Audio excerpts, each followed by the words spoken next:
Brix. This is a measurement of the fraction of sugar, and basically we use it to show the nutrient density in a food. Now, I'm going to grab something here. Oh, yeah. This is called a refractometer. And these used to be quite expensive. It's just a little tool. And you can use it to test any vegetable, any fruit, any of your foods, and see how much nutrients are in them. So before, when I was first getting these from after going through some of the nutrition schooling, they were around $200 for something like this, $300. But right now, we just ordered this one for $30 on Amazon. And it works just the same. There's no, it's going to read fine. So you can get one of these for as little as $25 to $35. And then you can see your own vegetables compared to the store. So all you do is you take some juice, you put a couple drops on the sight glass, and then you just close the lid and make sure that it's spread around the entire lens. And then when you look through it, unfortunately I can't show you what it looks like, but there's a gauge that goes from 0 to, depending on your refractometer, this one goes all the way up to 90. It goes quite high. Most are 0 to 32, which is plenty for any garden. If you're doing honey and things like that, then you need it to go up to at least 90 so that you can get the sugar content right. So you can test it with this, and then you have charts that you can look up what the density of the nutrients should be. So when we look at this chart here, you can look at something like apples. A poor apple would be 6 Brix or under. The average is around 10. A good one would be 14, excellent 18, and there's a very interesting line on the end which is disease-free. So when we're talking about Brix, this is also the health of the plant itself. Just like us, the healthier we are, the more minerals and nutrients we have, the less we get sick. So the plants as well. Once they get a certain level, no bugs will harm them. Yes, deer will probably still eat your plants. They will love them at that point. But the little pest won't be bothering your plants. And they'll make you healthy as well. I have tested from the store peppers, tomatoes that were a 0 at the store.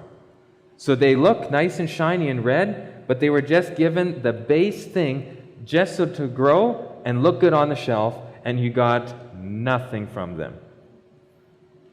So if we look here, this is from highbrixgardens.com. This is a quote. High-Brix foods have greater carbohydrate levels. Carbohydrates are the fuel of the body and they're used for basic metabolic function. This has tremendous implication on digestion and human health. All disease is the result of a mineral deficiency.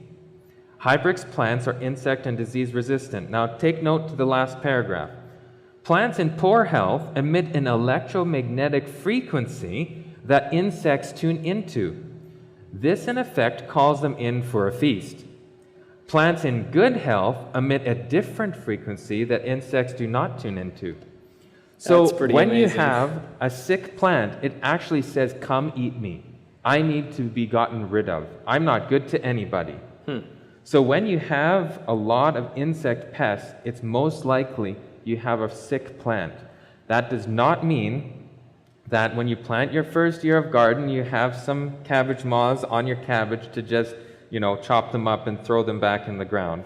No, you can still eat those plants. They're much better from your store. But eventually, once you've put a lot of time and effort and diligence, you can get your plants to the point where they are virtually disease and insect free. I don't know if, Timon, you maybe talked about some of the sprays that we use here. Yeah, we did. They're fully organic. We don't use any chemicals. They're bacteria, and you can get it. It's called BTK, Bacillus thuringiensis. It's a bacteria in the soil, and you can mix it with water, spray it on the plants, and it'll affect only the pest insects. No bees, no dragonflies, frogs, all these things won't be hurt. only the insects that are disturbing your plants will be affected. So how come it doesn't impact those good animals? Good question. So why does it do that? So in our digestive tract, talking about physiology now, Right. we are all acid digestive system. So the first thing that happens is our stomach is acid. Now, all the beneficial creatures in the world, and this is how God made it, which is amazing, are all acid digestive system. Right. All the bad guys are alkaline digestive system. So the bacteria, Bacillus thuringiensis, gets eaten by these insects, and it only lives in an alkaline stomach.